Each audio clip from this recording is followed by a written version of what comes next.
guys, is I want to first walk you through my personal journey in life with Ella, because Ella did not start for me 6 months ago. Ella has been a journey, I call it, from the moment I graduated from college till where I am today as the CEO of the bank.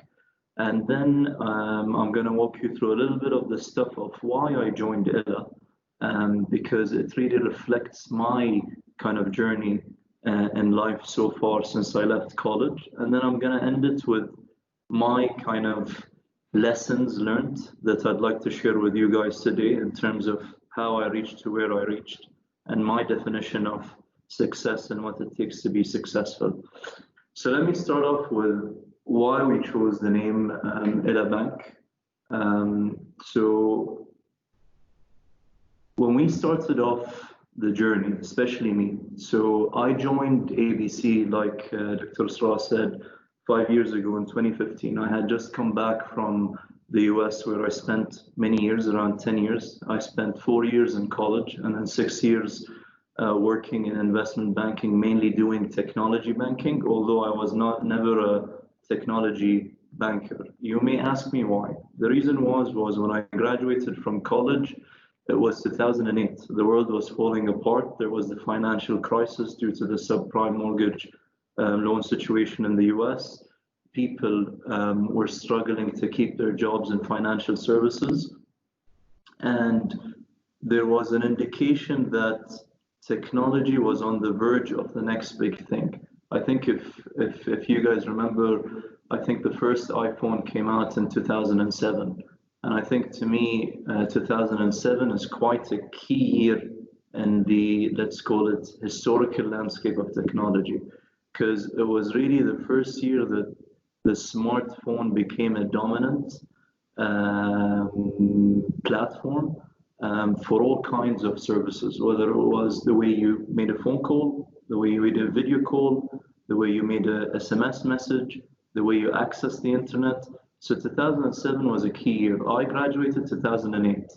So to me, it was an indication of where the world was going. So what I decided to do was, I was a finance and accounting major. It was too late to basically change my degree. So I said to myself, why don't I do investment banking focused on TMT, what stands for technology, media, and telecom. And that's what I went about doing. I focused on that sector. I had the chance to work with great companies, the likes of Verizon in the US. I also worked on, if you guys are aware of AT&T, which is another large telecom provider in the US. I had a chance to work with BlackBerry at some point. So it was a great experience where I really got a feel of where the world was going. And it really was clear to me that technology was going to be the next big thing. Fast forward, I came back to Bahrain. I was working with Bank ABC on basically their digital platforms under the group strategy department. I said to myself, and I was given the chance basically with the kind support of the Bank ABC management to be part of what they call the digital transformation of ABC. How would that shape? How would that look like? What are we going to do? How are we going to bring in technology to Bank ABC? We divided it into 3 pillars. The first pillar was obviously upgrading the technologies currently within ABC. So that meant IT systems, databases, servers, etc. Secondly, it was basically digitizing the services that we currently have. What does ABC currently do? It's a wholesale bank, so it facilitates loans, bonds, syndications, trade finance. So we went about digitizing that. The exciting part for me, which I really spent most of my time on and where my Ella journey started, was in pillar number 3. And that was what we called the new or disruptive technologies. What were we going to do to basically say to ourselves, we've entered to the new frontier of banking? So under that 3rd pillar was another 3 sub-pillars. The first one was something actually which I had the pleasure of working with the OB before, which was B-Wallet. So B-Wallet was our first foray into, let's say, fintech, where we launched a digital wallet in partnership with the telecom provider, Betilco. And it really gave us a flavor of this concept of how do you go about building an app? People think that building an app is all about just having the right technology, the right systems. That's not the truth. That's not the case. And that's what we learned through our journey in B-Wallet. It's more about the people, the culture, the business plan, the way you are going to run the business, the way you are going to interact with the customer, the way that you are going to solve problems that the customers were facing. Secondly, I think many of you probably use credit cards, debit cards to do some transactions, or even now use, for example, B-Wallet or Benefit Pay, etc., to do your payments. The second pillar that we adopted was basically smart POS machines. So if you've seen these white credit card POS machines, this is part of the projects that I was involved in when I came back to Bahrain and joined ABC. And the idea is, guys, yes, you guys see a white POS machine and you think it's just like the other average POS machines. But what this POS machine does, it's quite smart. So that gives the merchant, the guys you are paying to, the capability to run analytics, to see what's being transacted, etc. And then the third thing was my own, let's call it passion project. I'm going to come to the word passion a lot in this presentation and my talk with you, because I'm all about passion. And I think that's what drives me every day, and that's what drives me into Ella. So we went about saying, why don't we build a new kind of bank? A new bank that, let's say, revolutionizes in Bahrain the way banking is done, not only in Bahrain, but in the Middle East. Additionally, one that really enhances the customer experience. So for me personally, having lived in the US for so long, I came back to Bahrain and I didn't even have a banking app that works. I remember at that time, most of my interactions, back when I was working in the US were all through the app, all through the smartphone. Like I said, my life transformed in 2007 when the iPhone launched. I could order food, I could listen to music, I could do my video calls, I could do everything. So my issue was that banking, which was an everyday service, was not an app. And that's where the journey for me began. And that's where the word Ella resonated with us. When we were thinking about names, this was the word that resonated the most with me because it really reflected my own personal journey. Ella, the word Arabic, means towards. You're moving towards your goals, your ambitions. It reflects a journey that you want to take about.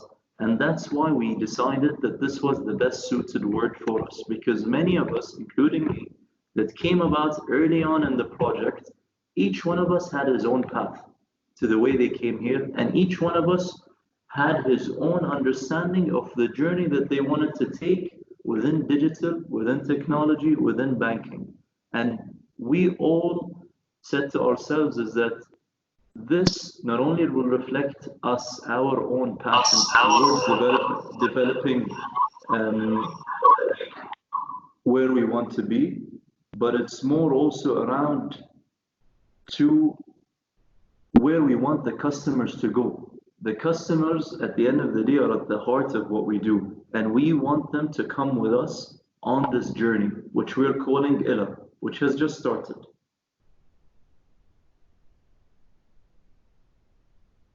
Ambitions, passion, and relentless pursuits of success. Why do I want to talk to you guys about this? Because this is at the fulcrum of who I am as a CEO, and who I am as a person at home, and who I am as an everyday Bahraini on the street. My ambitions. I think for each one of us has a definition of success, a definition of his own ambitions, where he wants to go with life, and what he wants to do. For me, guys, from the moment I think I came back to Bahrain, is what was going to be the legacy that I wanted to leave in Bahrain. How was I going to be remembered the day 60 years, inshallah, or 70 years from now? how will I be remembered within the community? Will I be remembered as any other CEO who just took the position and just, went about his own business? Or was I going to be remembered as someone who really made an impact? And when I say an impact, it could be in several ways. The definition of success and impact could be different for each one of us. For me, it was how can I ease the banking pains of the the everyday national and foreigner in Bahrain? How was I going to be inspiring others around me?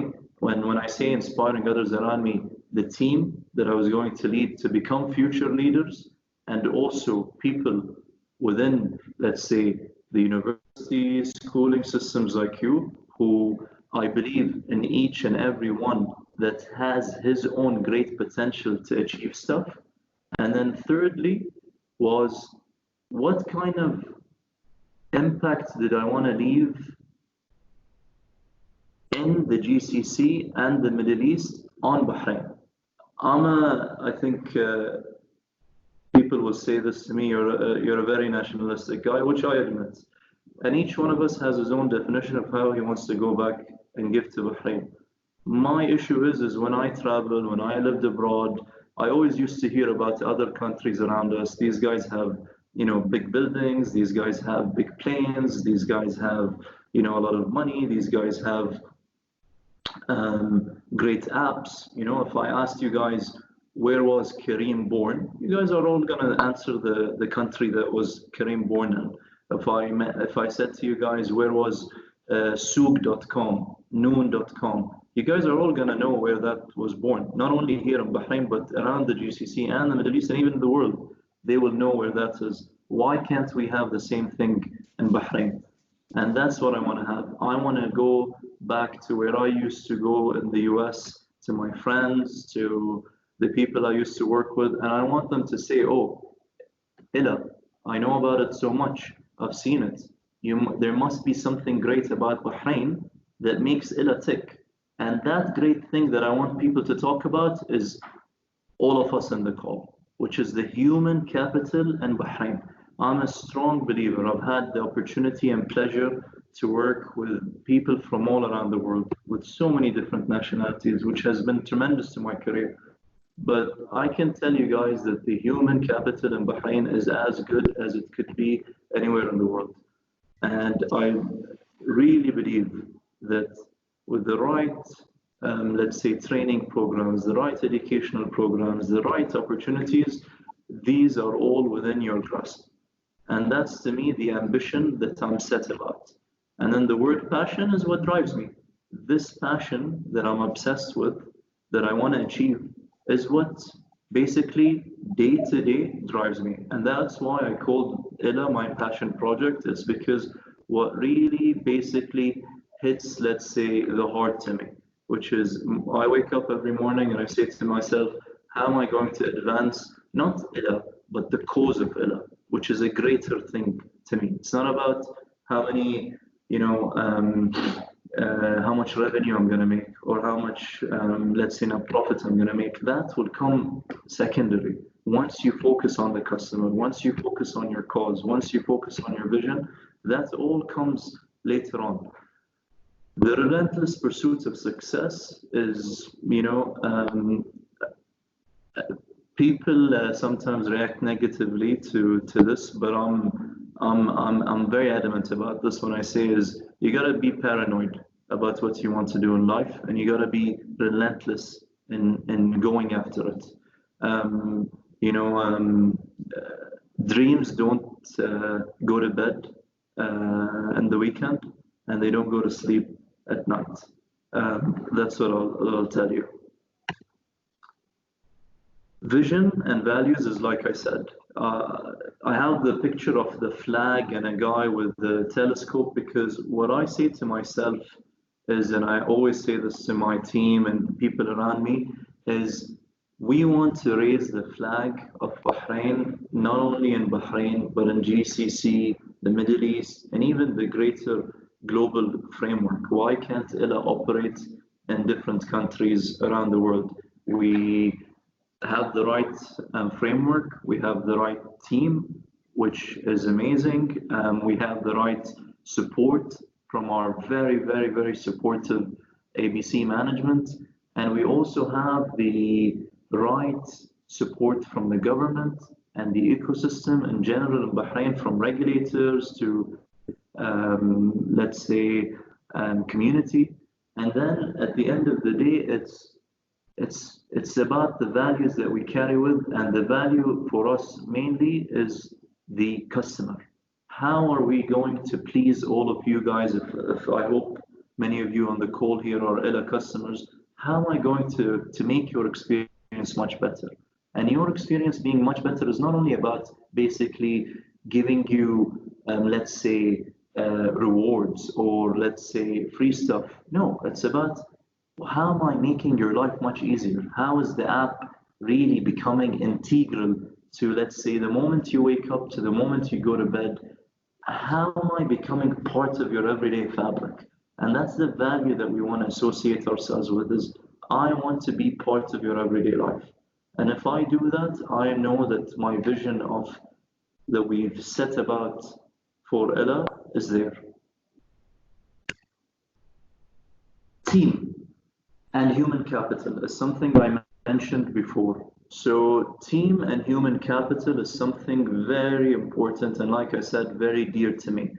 The way we've gone about building Ella is what they say, a very agile, let's say, startup feel.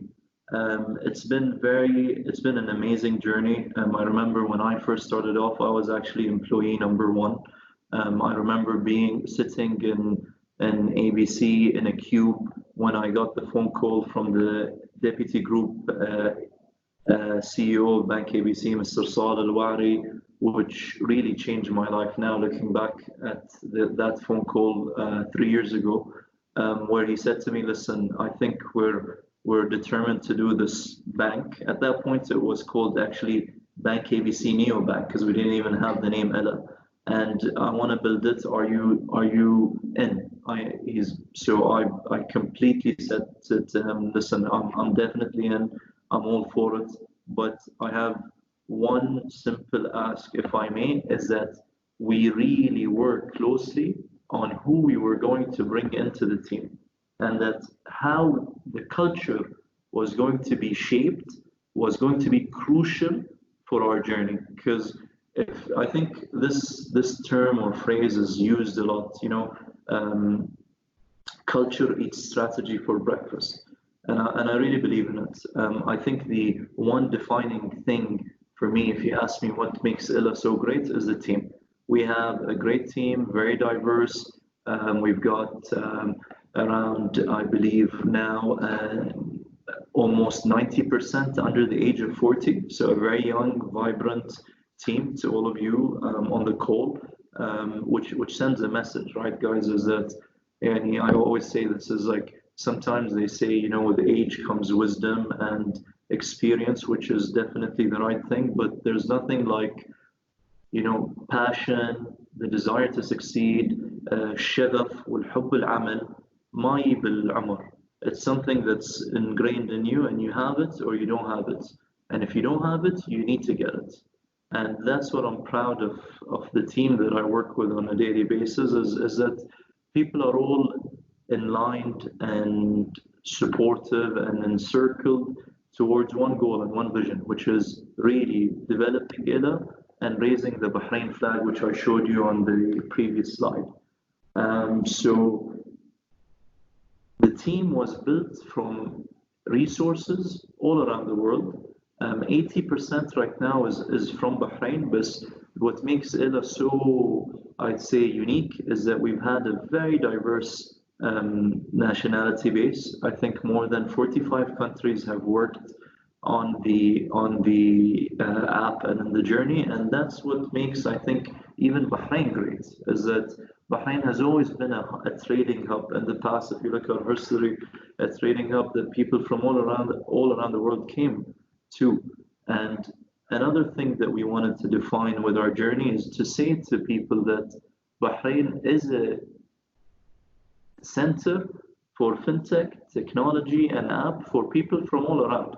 And I think this is what Ella proves too, is that Bahrain has a very vibrant and welcoming ecosystem to not only people from this country, but from people all around the world. And that's key because experiences, diversities are so key towards like basically creating a very enriching melting pot for everyone. And I really feel, even for me included, as I went about my journey with Illa, being around, let's say, passionate people from all around the world that came together to really build this, and especially the ones that were on the ground with us, made all the difference for me.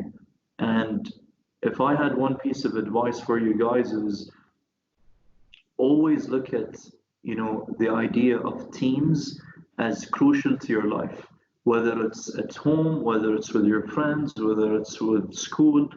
Um, I think being an individual and going solo will only take you so far. But if you want to go that distance long term, you got to have a team around you. And that's what I think. Yes, people say, okay, Mohammed, you have this title. But to me, it's just a title. At the end of the day, I'm a team player. If I'm not a team player, I wouldn't have been in this position. The title is a title.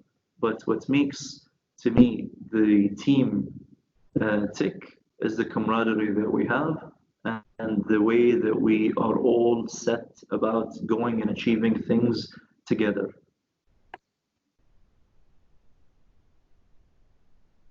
Okay, so I said this, but I'm going to say it again. This is a proverb that I love. I actually have it hanging at my home, which is if you want to go fast, go alone. If you want to go far, go together. And I really believe in that. Yani for me, life has shown me that where I wanted, to be honest with you guys, to go alone, I went fast for a week, two, three, but then I realized that life is a marathon. It's not a sprint. You got to surround yourself with the right people and you got to work together with the right people because that's what's going to take you throughout life. So I'll give you an example of me in university. I went to the Wharton School of Business in Philadelphia, part of the University of Pennsylvania. Um, Most of our curriculum was around group projects. Like there were classes that didn't even have final exams, didn't even have final participation. It was all about your group presentation, your group projects. And that changed my life because to be honest, I think in school, you're always pushed towards being very smart in high school, being smart, doing your homework, getting good grades, being at the top of your class, which is great. It definitely shaped me in different ways. But being part of a university that really, let's say, promoted camaraderie, teamwork, made me realize that the learning curve for me was much better. Like I learned so much from the people that I got associated with in university. And then when I went to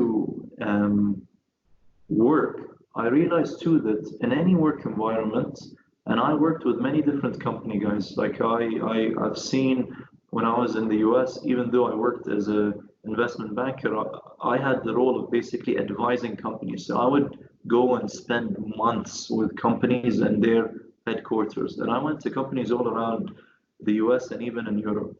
And what I realized is the great companies had great teams, had the concept of working together, and that they were all in working as a unit towards a certain goal. And that's why I love this proverb and I love this picture because it really resonates with me in my everyday life right now with Ella. New kind of bank. So, like I said before, when we started doing this journey of Ella, we really wanted to do something different, something unique, something new. And at the heart of what we did was really transformational, I think. And let me tell you something, if I look at my journey and Ella, where I started and where I am, let me say this, and I'll be honest with you guys. 3 years ago, I sat with many people and they told me, are you crazy? You're going to leave your position in group strategy, which is safe, right? I was being paid, my monthly salary. I could have stayed in that position for the next 20 years. I really think so. They're like, are you really going to take this risky step and go about building a very new kind of bank that might not even say the day of light, because you might not launch. Maybe the board that were paying your bills changes their mind. Maybe the MVP and the app that you were working towards never basically works.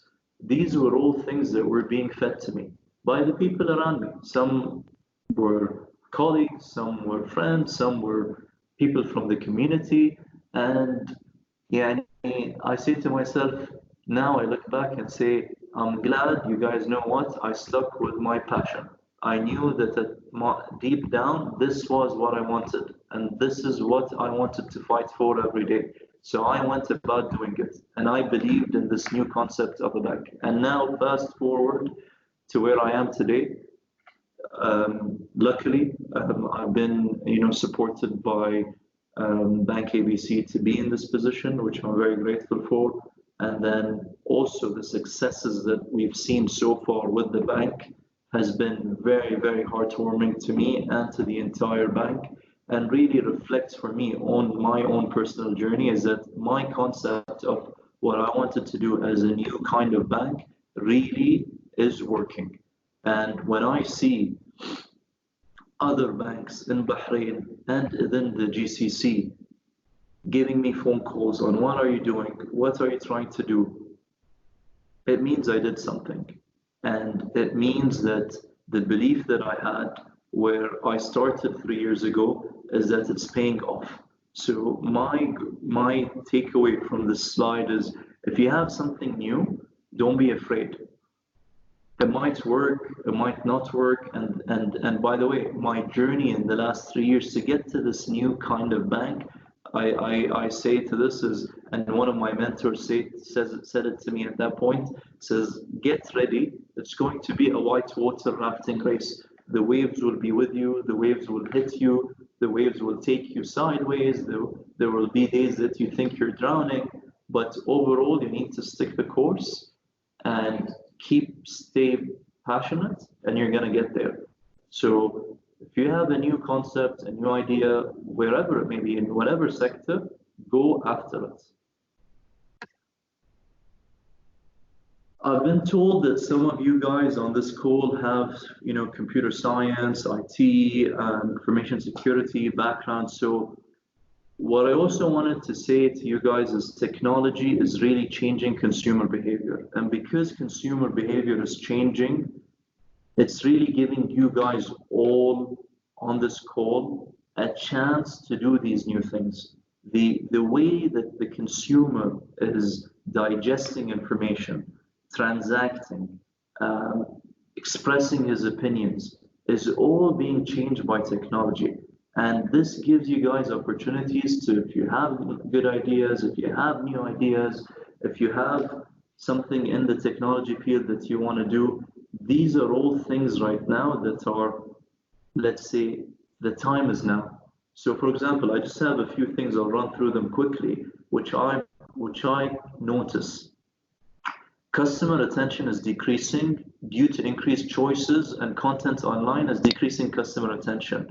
So creating strong brand loyalty is important to ensure engagement, which this is something I'm doing at Elara.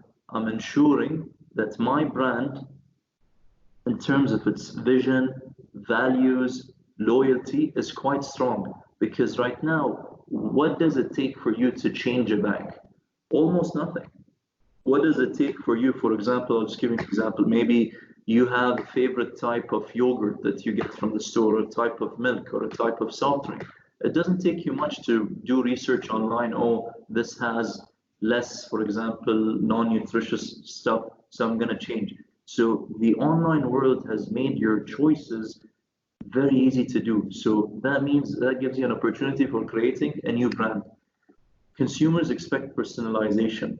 So right now, there are a lot of brands, whether it's in Bahrain, whether it's in the GCC, whether it's globally, that focus on, let's say, a spillover effect. They just say, I'm a brand, these are my values, and this is what you as customers need to do. But we all know that that's not the case, because with digital, let's say, means, we expect personalization as consumers, and that's helped us. So, for example, on Instagram, if you start clicking, for example, on and the search on a lot of cars or a lot of boats, you're gonna get in your explore a lot of cars and a lot of boats because it's personalizing it towards you. Ease of access to information. This has made the life of new, I'd say, startups also very easy. So if you're a new brand creating a new company, it's very easy for you to be noticed, whether it's on, platforms such as LinkedIn, Instagram, Google search ads, whatever it may be. You can be noticed very easily, not like in the past. People got their information from news or newspapers only. So it's changing and providing you with a platform that can be easy to do new things. Brand loyalty and customer stickiness is decreasing. I think I've spoken about it. One thing that, might be a challenge, but to me, I love it. I don't think it should be intimidating to any of you as you guys go about, if you guys have startup ideas and you want to follow them, that customer expectations have gone up. Why? Because it's so easy to change into new brands. It's so easy to do research now online. It's so easy to get something that, for example, does everything all in one. So I just take, for example, Talabat. I'm sure many of you guys use it. They're doing a great job of, for example, it used to be food. Now you can order groceries. Now you can order electronics. You can order medication. So this idea of also providing more than you can just from one platform is causing the market to be competitive, but it shouldn't deter you. People believe in great customer experiences. And by the way, I think that's something that I think, as Bahrainis excel in, because the way we conduct ourselves, even outside of work, has a very, I'd say, welcoming touch. So the concept of great customer experience should, again, not be intimidating to anyone. People demand more, people expect greater customer service, but it's become much more easier to do using technology and online means. And the last thing is, I think, which makes many of us, able to launch such startup ideas, is that people, خلاص, may expect to make purchases from their mobile and comfort of their homes. You no longer need to think about, oh, I have to open a store, I have to get a store in Seaf Mall or City Center, etc., to launch my product. You can just do it from the comfort of your home. Listens to you. I think one piece of advice I was always given when I was starting my job is always listen. Always listen.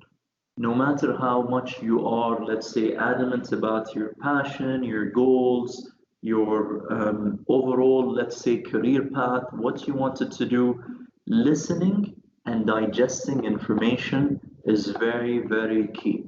Do not ever think that you are smarter than anyone in the room. Don't go with that mentality. I always go with the mentality that I am as equal as anyone else in the room, and I like to listen and I like to receive information because it helps me make the right decisions. And with that mentality, I said to myself that at Ella, we need to do that. We better do that because that's what's going to make the platform very differentiated. And I think maybe if some of you guys follow us on social media, the marketing team that we have at Ella has done a tremendous job of this, I think, where they've really exemplified this value that we have, which is listening to the customer and understanding the needs, understanding the pains, understanding the wants, because that's what really differentiates us. Reflection. Reflection is a big thing for me. I think, my advice to people is always reflect on what you've achieved so far and where you're going. To me, life has taken me to so many journeys, so many different fields. There's been the ups, the downs, but I always reflect. I always say to myself, why am I going through this? What do I need to learn from meeting this person, from reading this book, from meeting this person? Reflection has played a big part in my development, because sometimes we get so ingrained in the everyday life of what we do that we forget about the bigger picture. And it's all about the bigger picture to me. Never, never, never be consumed so often and say to yourself that I'm going to be so into the day to day that I forget about overall where I'm going, what I'm doing with my life professionally, personally, within my community. And this is a value that we've, embraced in Ella. I think many of you have seen, banking that reflects you, Bank Bahrain, because what we really want to do is we also want to basically show our customers that we are there within your reflections. We want to exemplify what you think, what you want, what you need, and also do that with you collaboratively. It doesn't have to be so, let's say, one-sided, whether it's you guys or us. Uh, that's quite important to us, and that's why it's our slogan right there on our logo. So I just wanted to share with you some of the pictures that we've had over social media and stuff, and why we've been doing this, and sort of why does that reflect our values and vision. So, we have this bright green card, which I'm sure many of you guys have seen. But what we've done is, for example, in this collage, you're going to see that we've used this picture all over Bahrain. And that also exemplifies sort of what we're trying to do is we're trying to basically hit every household in Bahrain, hit every individual in Bahrain, because we really want to leave an impact that's meaningful to every single one in Bahrain. Like I said at the beginning of my presentation, leaving an impact, being a brand that's quite passionate is quite important. All right, so number one, these are my rules, I call them, to success, which I kind of always remind myself with, and I can never take for granted. Never take no for an answer. To me, fighting for your goals and staying the course is the most important thing. When I was growing up, my dream was to work in Wall Street, period. When I was in high school, when I was in college, I wanted to be in Wall Street.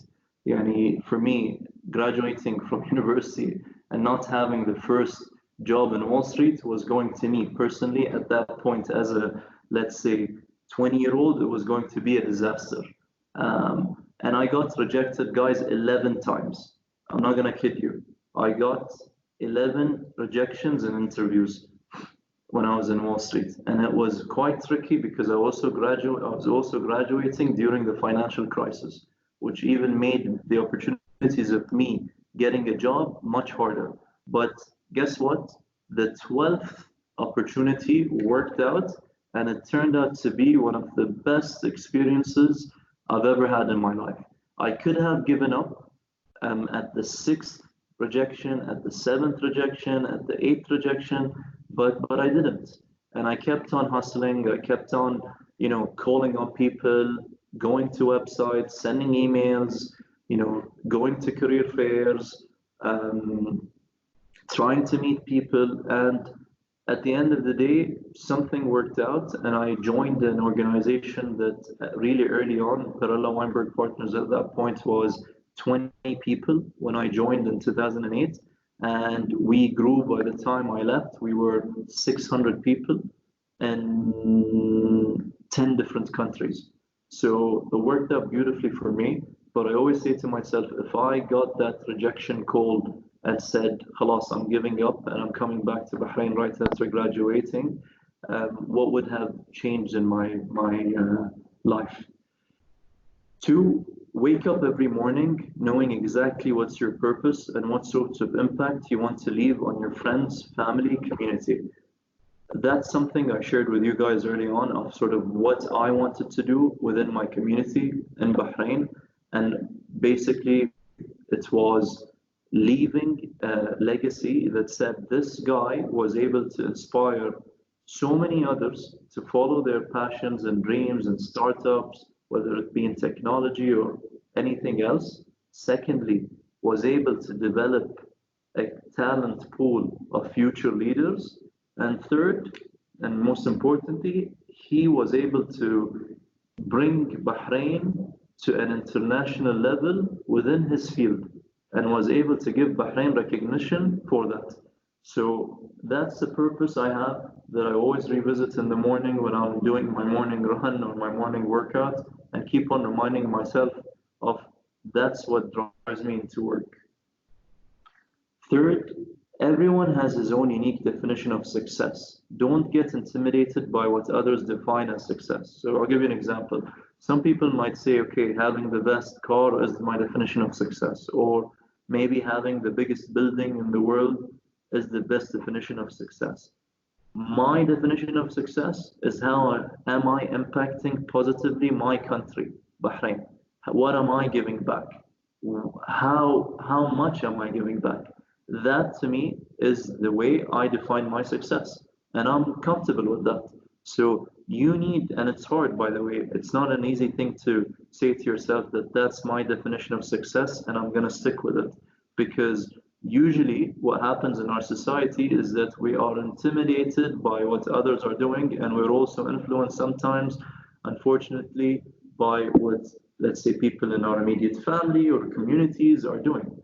But what I suggest you guys do, because it worked for me, yes, it was a struggle to define what I wanted to be my measure of success for me personally. And it took me around maybe 7 years to get here, by the way, to this, let's say, um, level of comfort and equilibrium. But now I'm so comfortable with it. And I'm actually going to the next point is I'm obsessed with it. And I'm paranoid about it. And my suggestion is be obsessed about what your legacy is going to be. It's good to be obsessed. It's good to be paranoid about your dreams, because to me is each one of you should, maybe it's not something that you want to pursue on a national level. Maybe it's something you want to pursue at home or within your immediate family or between you and yourself. But what is that legacy that you want to be remembered for? Five, life is a marathon, not a sprint. So take it step by step. Like I said, my journey with Ella has been up and down. There were days where I said to myself, we're never going to see the day of light. But with determination, belief, hard work, and dedication every day, I got there.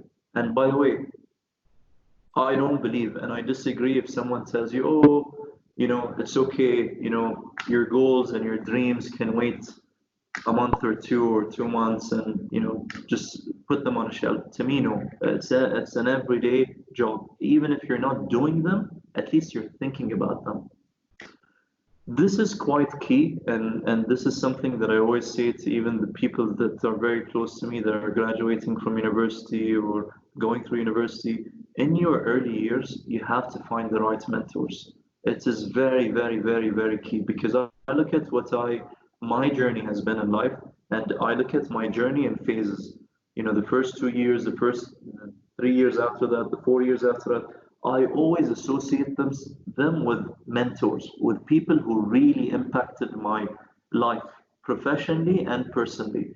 And the way I grew, the way I started thinking, the way I developed myself, the way I looked about life, the way I struggled even, they all taught me something. And it's great to excel in academics. It's always quite important, because that's the basis that you cannot go out with. But then once you go into the professional world, no matter, in my opinion, how much books you read, no matter how much information you have and learn from, whether it's courses, etc., having the right mentor gives you that, let's say, life experience that you won't get sometimes from books. And that's quite key. It's not easy again to find, but try to think about it as you graduate from university and go about looking for your job. When you think about interview, when you think about what your job is going to be, try hard to find who works there, who's going to be my boss, who's going to be my mentor. And by the way, your mentor doesn't have to be your boss. I also just want to be that clear. My mentors in my life were sometimes never my bosses, but they gave me that insight that I needed to have. Seven, learning never stops. And that's quite important, I think, to me, I always say this, and people always make fun of me, which is I read a lot, and I don't necessarily only read books. I actually read the news a lot because I'm always curious to learn, see what others are doing, and technology has really helped us do that. So, the four publications, I always say this to, some of my teammates. I also say this to any um, university students I speak with. TechCrunch is a great website. I'm always on it. I'm always learning from it. I'm always seeing what people are saying, doing around the world. Wall Street Journal is quite key. People think it's a banking basically publication. It's not. It talks about life, people, technology, universities. It has it all, and it's a very good source of information. The Financial Times is another great source of information. Bloomberg. I got this advice from a mentor that I had when I was first starting my job. He was like, listen, I want you to read every day you wake up in the morning, these four publications, come to work, and I'm going to ask you a question, and it's going to be a quiz 5 days a week. If you basically made two mistakes, you're getting my laundry in the weekend from the laundromat.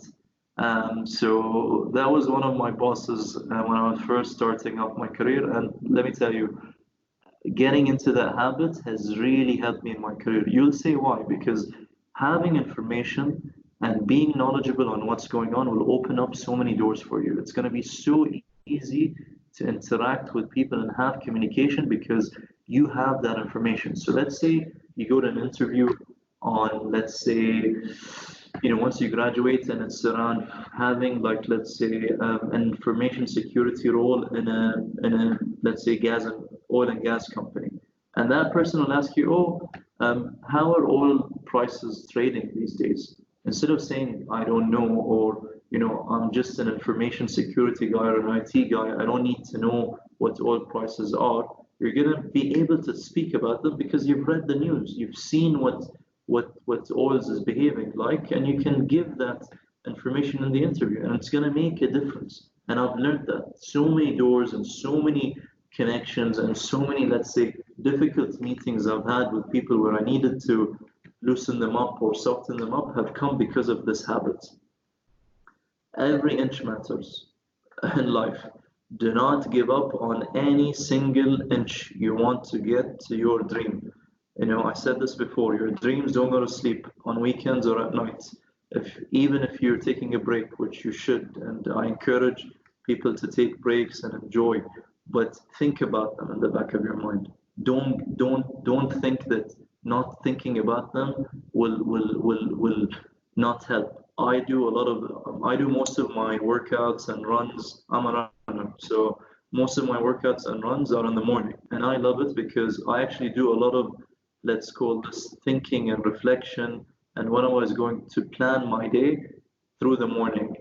And then basically want it more than anyone. Fight for it if you have to.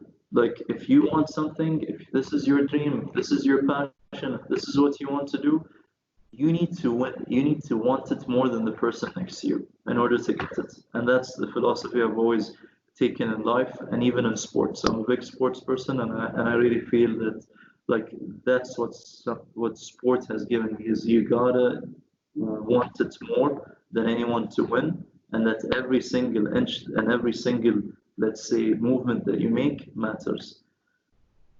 And the last thing is give back where you can to the country. Bahrain is a beautiful place for all of us. It's our home, and for many of us, even though we're not, some of us maybe not from Bahrain, we also call Bahrain our home. It's given so many of us so much. Even though I worked in the U.S., studied in the U.S., I never forgot my roots and where I came from, because the Bahraini culture really gave me so many good habits that I use in my career, even in the US, and even now when I interact with global people, that really defined me and really allowed me to shine.